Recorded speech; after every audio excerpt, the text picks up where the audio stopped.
TSA ba hwe movies bebre a oni Bishop Benanyako mu wom ne ade e ne papa ne ntiase bi die na de ka Bishop Benanyako e no me de kai ben bebre nya ba bebre menena nanti bebre e adwuma be se ne twamani ana me tumani ana me hwemachi ne na me hu ne biema na che se wo kai no ne pa ezukra Bishop Benanyako minim se one no ayesini a ebia mo pie one set so da e de be sini na ebia one ne ye ya wo hia na very tough and say very interesting to you you trust me friend so hwemakwa okay very powerful movie and I say trust me ba ko ne odoye me the odoye me very controversial movie okay ebe sina me hwe sa movies na me hu say na the new year bi ma na ya pa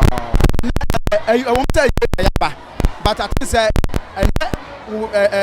year na ye one memorable day Kumawood actors I say me sure say because adwuma na akọ from ne ade no monta enhia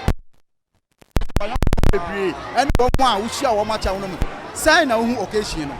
eba ne say a ye ware home de by say hia say a na edinka bom no odo na aba ba ne nyina ye hia wo ha ye nyina ye hia wo ha no ye nua Benanyako na ye be pra na chi ye be ye kra na chi kra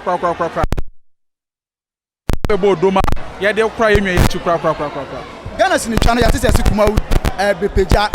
anya se ewi ekọ na ekọ form but I say bepeja ebe ye kese na ye say eba social media YouTube ni ade na wadi mo trepa so be show movies or show video comedy e wo social media na oni mo de na ni bana fa na ya wo no say social media no ebu mo keka say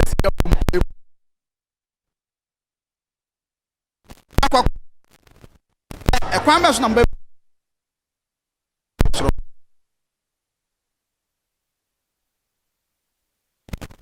sɛdeɛ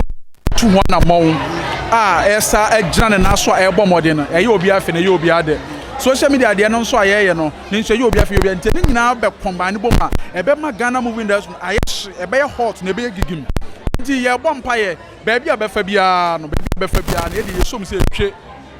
etwe alright yɛda se that yɛfrɛ wa wo ba nyame nhyira ba okay alright